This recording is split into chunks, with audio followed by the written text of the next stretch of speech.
الحمدللہ رب العالمین والصلاة والسلام علی سید المرسلین اما بعد فاعوذ باللہ من الشیطان الرجیم بسم اللہ الرحمن الرحیم الصلاة والسلام علیک یا رسول اللہ وعلی آلک واصحابک یا حبیب اللہ الصلاة والسلام علیک یا نبی اللہ وعلی آلک واصحابک یا نور اللہ۔ دورہ صرف و نحو کے ساتھ حاضر ہیں ہم۔ صرف و نحو کے تمام اسباق تقریباً پڑھ چکے ہیں، قواعد بھی ہو چکے ہیں، ہمارے ابھی مشکل سیکھے رہتے ہیں، اور اس کے بعد کچھ خاصیات، اور اس کے بعد گردانوں کے اندر ان قواعد کا اجرا کرنے کا طریقہ اور اجرا وغیرہ کریں گے ہم انشاءاللہ عز و جل۔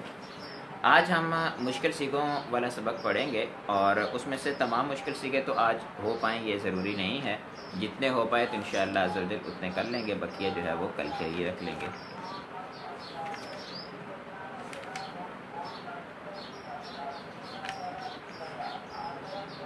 جی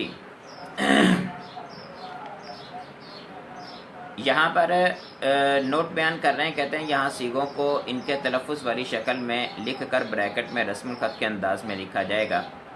قرآن پاک کے اندر کثیر مقامات پر ایسے سیغے ہیں کہ جو تلفظ کے اعتبار سے تو مشکل لگتے ہیں، لیکن لکھا ہوا ہم دیکھیں تو اس صورت میں وہ مشکل نہیں لگتے۔ تو قرآن پاک کے اندر لکھے ہوئے سیغے جو ہیں ان میں مشکل سیغے ظاہری باتیں وہی ہوں گے کہ جو تلفظ نہیں لکھنے کے اعتبار سے مشکل ہوں۔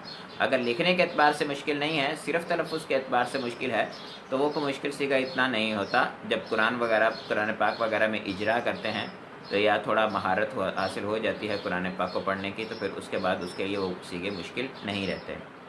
لیکن یہاں پر انہوں نے دونوں طرح کے سیغے ذکر کیے ہیں، اس وجہ سے یہ کہہ رہے ہیں کہ جو مشکل سیغے تلفظ کے اعتبار سے مشکل ہیں تو ان کا جو تلفظ ہے اس کو باہر اور بریکٹ کے اندر اصل سیغہ جس طرح سے قرآن پاک میں لکھا ہوا ہے اس کو ذکر کریں گے۔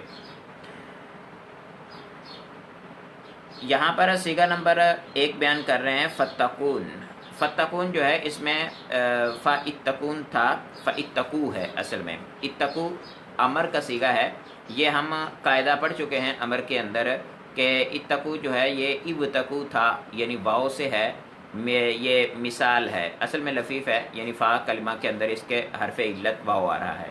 باب افتعال پہ جب لے کے جائیں گے تو تائے افتعال کو ہم واو سے تبدیل کر کے تائے افتعال کو واو کو تائے افتعال سے تبدیل کر کے تا کا تا میں ادغام کریں گے تو اتقو ہو جائے گا۔ اچھا، ابتقو سے اتقو ہو جائے گا، اجتنبو سے اپنا اجتنبو سے جیسے اجتنب ہو جاتا ہے نا، اس طرح سے اجتنبو جمع کا صیغہ ہو جائے گا۔ اسی طرح سے ایو تاکیجو سے اتاکیجو ہو جائے گا۔ اب یا مدموم ماقبل مقصور بعد میں واو جمع آ رہی ہے تو واو کی حرکت یا کی حرکت ماقبل کی طرف، ماقبل کی حرکت کو گرا کے اس کی طرف منتقل کریں گے تو اجتماعی ساکنین سے یا گر جائے گی تو اس صورت میں اتقو ہو جائے گا۔ اب اتقو ہونے کے بعد نون وقایا اور یا ضمیر لگے گی۔ اللہ عز و جل ارشاد فرماتا ہے تو میرے سے ڈرو، میرے سے ڈرو، تو یہاں پر میرے سے جو ہے یہ معنی دینے کے لیے نون وقایا آیا اور اس کے ساتھ یا ضمیر آئی ہے، کیونکہ یا ضمیر اگر ہم نے لگانی ہو یہاں پر تو اس صورت کے اندر نون وقایا کو لگانا ضروری ہوگا، اس کے قواعد وغیرہ بھی پڑھ چکے ہیں۔ قرآن پاک پر کثیر مقامات پر یا ضمیر جب لگائی جاتی ہے تو اس وقت بعض اوقات نون وقایا کے نیچے کسرہ لگا کر یا حذف کر دی جاتی ہے، خصوصی طور پر جزم کی صورت ہوتی ہے، نہیں ہے، امر ہے، ان صورتوں کے اندر یہ لم وغیرہ لگ جائے تو ان صورتوں کے اندر آخر سے جو ہے وہ انہوں نے جو وقایا ہوتا ہے اس کے نیچے کسرہ دے کے جو بتاتا ہے کہ یہاں پر یا حذف ہے تو یا کو حذف کر دیا جاتا ہے۔ ویسے ہم دیکھیں تو یہ جمع کا صیغہ ہے، اور جمع کے صیغے کے آخر میں نون اعرابی اگر آتا ہے تو اس پر فتحہ آتی ہے، کسرہ نہیں آتی۔ یہاں پر جمع کے صیغے کے ہونے کے باوجود اس کے ساتھ جو ہے وہ نون اعرابی کے نیچے کسرہ آ رہی ہے، تو اس کا مطلب ہے یہ نون اعرابی نہیں ہے، یہ کچھ اور ہے۔ تو پتہ چلا کہ یہ نون اعرابی نہیں تھا بلکہ یہ نون جو ہے وہ وقایا ہے، اور کسرہ جو اس کے نیچے آ رہی ہے وہ یا کی مناسبت کی وجہ سے آ رہی ہے، اور یا کے بارے میں وہ خبر دے رہی ہے کہ یہاں پر یا کے لیے وہ قرینہ ہے کہ یا یہاں حذف ہے، فتقون۔ تو اس طرح سے یہ بن گیا۔ اب اس کے شروع میں فا لگائی، جب فا جزائیہ، تو اس صورت کے اندر فا جو ہے یہ حمزہ وصلی تھا شروع میں، تو حمزہ وصلی گر کے فا جو ہے وہ تا کے ساتھ مل جائے گی تو فتقون، پڑھنے میں فتقون آئے گا، سکون کریں گے تو فتقون آئے گا۔ اب اس میں بندے کو دیکھنے کے لیے کہ یہ اصل میں کیا تھا، یہ کیسے بنا، جو ابتدائی طلبہ ان کے لیے تو کافی مشکل ہے، لیکن جو تھوڑا صرف میں پریکٹس کر چکے ہیں تو ان کے لیے یہ مشکل نہیں ہے۔ تو پڑھنے کے اعتبار سے فتقون آئے گا، تو یہاں انہوں نے فتقون لکھا ہوا ہے اور آگے حمزہ وصلی کو لگا کر لکھا ہوا ہے فتقون، ٹھیک ہے. تو اصل میں قرآن پاک میں حمزہ وصلی کے وجود کے ساتھ ہی ہے. اس کے بعد قاعدہ نمبر بیان کر رہے ہیں، قاعدہ نمبر صیغہ نمبر 2 فرحبون. فرحبون اور فتقون بعین ہی ایک ہی طرح کے ہیں. فتقون کے اندر تو لفیف کے قواعد کچھ لگ گئے تھے شروع میں، مثال کا قاعدہ آخر میں اس کا ناقص کا قاعدہ لگ گیا تھا. فرحبون کے اندر وہ بھی نہیں ہے. فرحبون کے اندر سیدھا سیدھا جو ہے وہ شروع میں حمزہ وصلی ہے، جس کی وجہ سے فا لگی تو حمزہ وصلی گر گیا، اور آخر جو ہے وہ فرحبونی تھا، نون وکایا تھا، اور یا کو گرا کے نون جو ہے اس کو باقی رکھا، اس کے نیچے کسرہ لگا دی. صرف اتنا ہوا ہے. فَإِيَّا یا فرحبون ہے نا، اس طرح سے قرآن پاک کے اندر. تو یہاں پر بھی نون وکایا کو باقی رکھا گیا یا کو حذف کر کے، ٹھیک ہے. اسی طرح سے قرآن پاک میں بہت سارے ایسے قواعد اپنا صیغے موجود ہیں جن کے آخر سے نون اعرابی کو حذف کر دیا جاتا ہے، یا کو حذف کر دیا جاتا ہے، نون وکایا کو باقی رکھا جاتا ہے. کئی ایسے مقامات ہیں یہاں پر یا کو حذف کر دیا جاتا ہے اور ماقبل صیغے کو ہی کسرہ دے دی جاتی ہے. ماقبل صیغے کو کسرہ دے دی جاتی ہے، اس صورت میں یا کو حذف کر کے. قرآن پاک میں سورہ ملک میں ہے فکیف نکیر. یہ فکیف نکیر جو ہے اس کے نون را کے نیچے دیکھیں کسرہ آ رہی ہے، فکیف نکیری. آپ یہ طرف سوچیں کہ نکیر جو ہے اس کے نیچے جو کاف کے را کے نیچے زیر آ رہی ہے یہ تنوین کے بغیر ہے. تنوین کے بغیر ہے تو اس صورت کے اندر تو یہ ہونا چاہیے تھا کہ یہ غیر منصرف ہوتا تو چلے تنوین نہ آتی، اپنا کسرہ نہ آتی. یہ غیر منصرف بھی نہیں ہے، کسرہ آ رہی ہے، اور پیچھے کو عامل کسرہ کا بھی نہیں ہے، تو پھر کسرہ کیوں آ رہی ہے؟ اگر کسرہ چلے دینی ہی تھی تو تنوین کے ساتھ دیتے. آگے مضاف ہو رہا تو آگے بھی کوئی ایسی چیز نہیں ہے. تو اس صورت میں بھی بندے کو یہ پتہ چل جاتا ہے کہ یہاں پر یا محذوف ہے، یہ نکیر ہی تھا، نکیر نہیں تھا، ٹھیک ہے، یہ نکیر ہی نہیں تھا. قاعدہ نمبر 3 بیان کر رہے ہیں، صیغہ نمبر 3 بیان کر رہے ہیں فدارتم. یہ فدارتم جو ہے یہ اصل کے اندر جو ہے وہ یہ دارا آ سے بنا ہے، ٹھیک ہے. اور دارا آ سے باب افتعال پہ لے کے جائیں گے تو عید تارتم بنے گا. عید تارتم جو ہے اس میں ہم داخل کریں گے، تا کو دال سے بدلیں گے، دال کا دال میں ادغام کریں گے تو ادا دال میں جی یہ اصل میں نا کیا کہتے ہیں، دارا آ دال را اور حمزہ حروف اصلیہ سے تھا، باب تفاعل ہے، ٹھیک ہے. تو تدارتم بنا تھا، تو ہم نے دال کو تا کو دال سے بدلا، دال کا دال میں ادغام کیا تو اداراتم ہو گیا. اداراتم کس طرح سے ہوا کہ جب دال کو دال تا کو دال سے بدلا اور دال کا دال میں ادغام کیا تو مدغم ساکن ہوتا ہے، اور مدغم ساکن ہونے کی وجہ سے ابتدا ساکن سے ہو رہی تھی تو شروع میں حمزہ وصلی لگا دیا. حمزہ وصلی لگانے کی وجہ سے جو ہے وہ اداراتم ہو گیا. اب اداراتم کے شروع میں فا لگے گی تو فداراتم ہو جائے گا. یہ آسان سیکھا ہے، اتنا مشکل نہیں ہے. اس کے بعد ہے لن فدو. لن فدو جو ہے یہ تو بالکل ہی مشکل سیکھا نہیں ہے، یہ اصل میں لا انفدو ہے، ٹھیک ہے. اب انفدو جو ہے یہ کیا کہتے ہیں، سیدھا سیدھا ہمارے پاس سیگا دیکھے تو واحد مذکر غائب فعل جمع مذکر غائب فعل ماضی مثبت معروف کا ہے، ٹھیک ہے. تو لا اس پہ داخل ہوا. اب لا جب داخل ہوا نفی والا تو اس صورت کے اندر اس نے کیا کیا، حمزہ وصلی جو تھا اس کو گرا دیا. تو حمزہ وصلی کو گرانے کی وجہ سے قرآن پاک میں جہاں دیکھیں گے وہاں آپ تو لا جو نافع ہے اس کے ساتھ لا کے ساتھ الف اور جو حمزہ وصلی ہے وہ بھی نظر آئے گا آپ کو لکھا ہوا. پڑھنے میں ہم لن فدو پڑھیں گے تو یہ پڑھنے کے اعتبار سے مشکل بنتا ہے، لیکن لکھے ہوئے کے اعتبار سے اس میں کوئی مشکل نہیں ہے. صیغہ نمبر 5 بیان کر رہے ہیں استغفرتا. یہ استغفرتا جو ہے اس طرح کے صیغے اور بھی قرآن پاک کے اندر آپ کو نظر آئیں گے جن کے اندر آپ دیکھیں گے کہ باب افتعال ہے، صیغہ واحد مذکر غائب ہے، یہ صیغہ واحد مذکر حاضر ہے، ٹھیک ہے. اور ان صیغوں کے اندر تو حمزہ وصلی کو مکسور آنا چاہیے، یہاں حمزہ وصلی مفتوح آتا ہے. حالانکہ حمزہ وصلی مفتوح جو ہے، اگر حمزہ کی بات کریں حمزہ مفتوح آئے تو وہ تو آتا ہوتا ہے اپنا کیا کہتے ہیں متکلم میں، واحد متکلم مضارع کا. یہ مضارع کا صیغہ بھی نہیں ہے، ساتھ میں تا ضمیر آ رہی ہے، استغفرتا ہے نا تو تا ضمیر آ رہی ہے، اور شروع میں حمزہ وصلی ہونا چاہیے تھا، یہ حمزہ قطعی ہے اور اس پہ فتح آ رہی ہے. یہ کیا چیز ہے؟ اس سے ٹینشن ہوتی تو پھر پتہ چلتا ہے کہ یہ اصل میں یہ جو تھا استغفرتا تھا اور اس کے شروع میں لگا حمزہ استفہام. اب حمزہ استفہام متحرک وہ لگا تو جو حمزہ وصلی تھا اس کو گرا دیا، تو حمزہ اصلی جو تھا اس کو، یا حمزہ جو استفہام تھا اس کو سین کے ساتھ ملا کے استغفرت کر دیا۔ یہ تھوڑا مشکل سیگا ہے کیونکہ قرآن پاک میں ایک سے زائد مقامات پر یہ ایسا سیگے موجود ہیں اور وہاں پر طالب علموں کے لیے کافی پریشانی ہوتی ہے۔ سیگا نمبر 6 بیان کر رہے ہیں تظاہرون۔ یہ تظاہرون کا قاعدہ ہم پڑھ چکے ہیں۔ تظاہرون ہوتا ہے دو تائیں اکٹھی ہو جائیں تو یعنی ایک تا ماضی والی جو باب والی تا ہے وہ اکٹھی ہو جائے، اور اس کے ساتھ ساتھ ایک تا جو ہے وہ مضارع کی علامت مضارع کی اکٹھی ہو جائے، تو اس صورت میں ایک تا کو حذف کرنا جو جائز ہے۔ تظاہرون اصل میں تظاہرون جو ہے اس میں تو ٹینشن اتنی نہیں ہوتی کیونکہ واو نون بتا رہی ہے، لیکن تظاہرو جو ہوتا ہے نا واحد مذکر حاضر کا سیگا، اس کے اندر تھوڑی اپنا ٹینشن ہوتی ہے کہ یہاں پر جو ہے وہ بعض اوقات لگتا ہے کہ یہ تظاہرہ ہے، بعض اوقات تظاہرو، یعنی تظاہرہ تظاہرو، تظاہرہ سیگا واحد مذکر کا ہے فعل ماضی کا، اور تظاہرو سیگا واحد مذکر حاضر فعل مضارع کا بن سکتا ہے۔ تو دونوں طرح کا اشتباہ ہوتا ہے۔ قرآن پاک میں تو اعراب لگے ہوتے ہیں، وہاں سے میں لام کلمہ پہ اعراب لگا ہوتا ہے پیش، اس کی وجہ سے پتہ چل جاتا ہے کہ یہ مضارع کا سیگا ہے۔ جب مضارع کا سیگا ہے تو اس کے شروع میں ایک تا حذف ہے، اور اگر اعراب نہ لگے ہوں تو اس ٹائم ٹینشن ہوتی ہے۔ وہاں ہم سیاق و سباق سے دیکھ سکتے ہیں کہ یہاں ماضی آنا چاہیے تھا، مضارع آنا چاہیے تھا۔ اگر مضارع آنا چاہیے تھا تو پھر یہ مضارع ہے، تا حذف ہے۔ اگر ماضی آنا چاہیے تھا تو پھر یہ ماضی کا سیگا ہے۔ سیگا نمبر 7 بیان کر رہے ہیں لِتُکْمِلُوا۔ اب لِتُکْمِلُوا جو ہے، اب لِتُکْمِلُوا الْعِدَّةَ وَلِتُكَبِّرُوا اللَّهَ، اسی طرح سے شاید آیت کریمہ ہے، میں حافظ نہیں ہوں، غلطی ہو تو معاف کرنا۔ تکملو اکمل یکملو اکمال ہے، باب افعال۔ لام کئی ہم نے پڑھے تھے، کیا کہتے ہیں، ان مقدرہ کی صورتیں، ان مقدرہ کی صورتیں نحو کے اندر آئیں گے بھی تفصیلی۔ ویسے میں نے وہاں پر جب ہم حروف نواسب پڑھ رہے تھے تو اس وقت میں نے کہا تھا کہ ان لن کئی اذن تو نواسب ہیں ہی، اس کے ساتھ ساتھ ان مقدرہ بھی حرف ناصب ہوتا ہے۔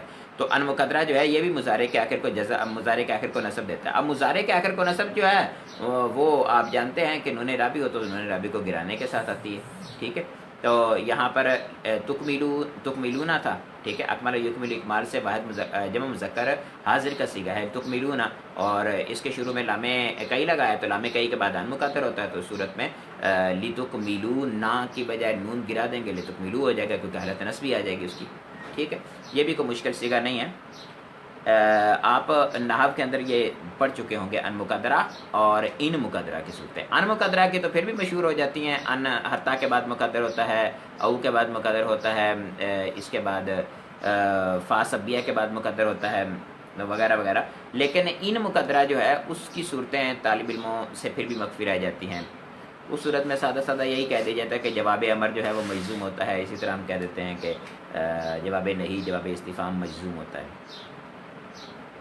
سیگا نمبر 8 بیان کر رہے ہیں وَلْيَأْتِ وَلْتَأْتِ۔ اب وَلْتَأْتِ جو ہے یہ اپنا امر ہے، ٹھیک ہے، یہ تأتی تھا، تأتیجو ہے سیگا واحد مذکر حاضر کا، ٹھیک ہے، اور سیگا واحد مذکر حاضر ہے، واحد مؤنث غائب کا سیگا ہے، ٹھیک ہے، تأتیجو، یہاں پہ دمہ دشوار حذف کیا تو تأتی ہو گیا۔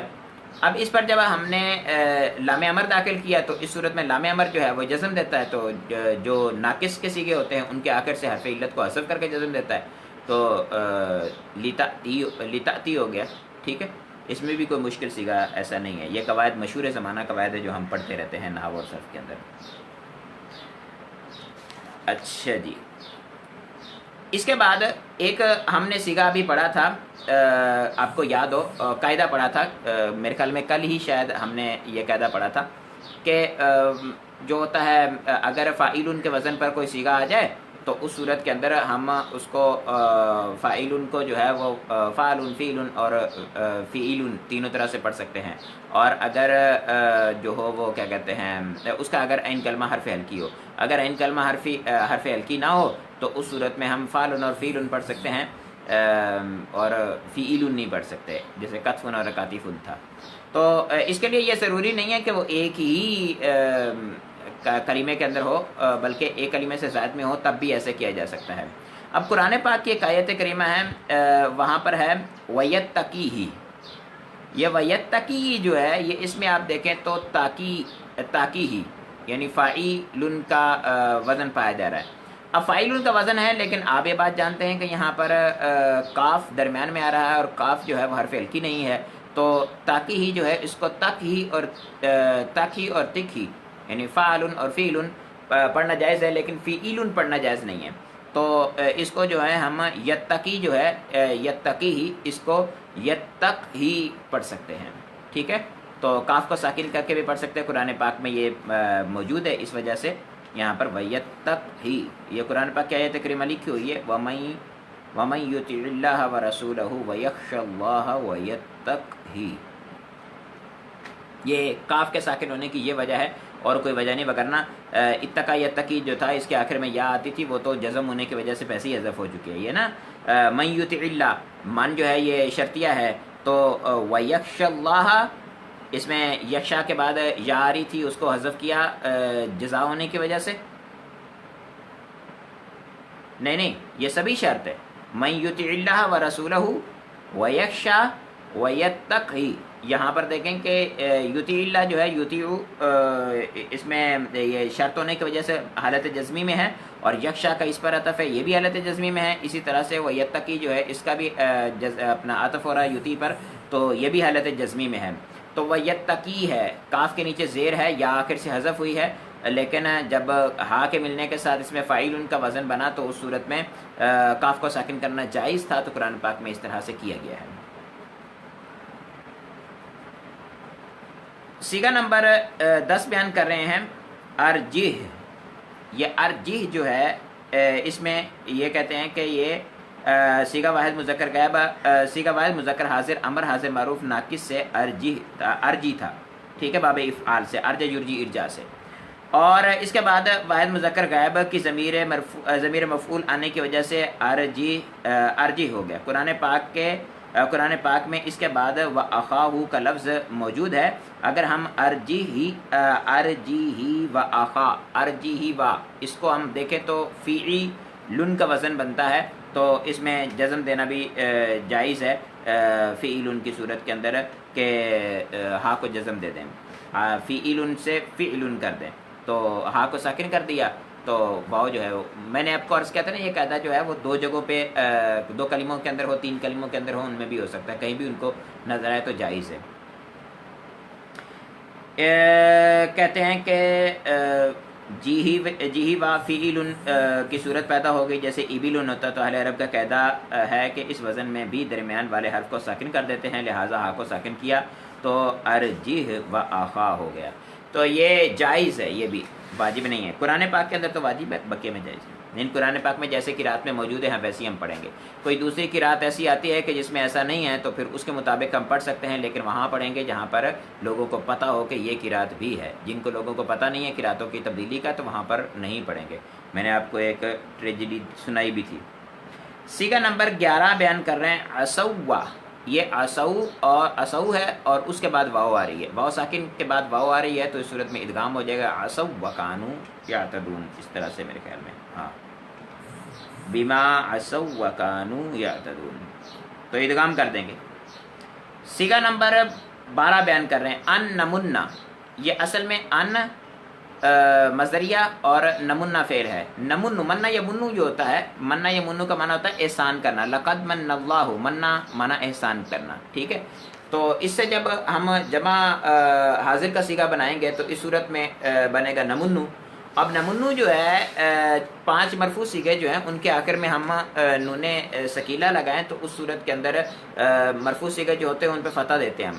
تو نمنو جو ہے اس میں ہم جب نون سکیلہ لگائیں گے تو اس میں نمنہ بن جائے گا. ٹھیک ہے، اس پر جب ان مصدریہ داخل ہو جائے گا تو علامت مضارع جو ہے وہ نون وہ پہلے سے موجود ہے، پیچھے ان مصدریہ لگ جائے گا، وہاں بھی ادغام ہو جائے گا، تو ان نمنہ بن جائے گا.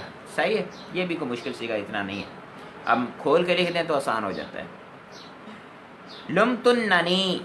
اب لمتننی جو ہے اس میں کیا ہے کہ لمتو فعل ہے. ٹھیک ہے، لمتنا لاما یا لامو سے جمع مؤنث حاضر کا سیگا ہے.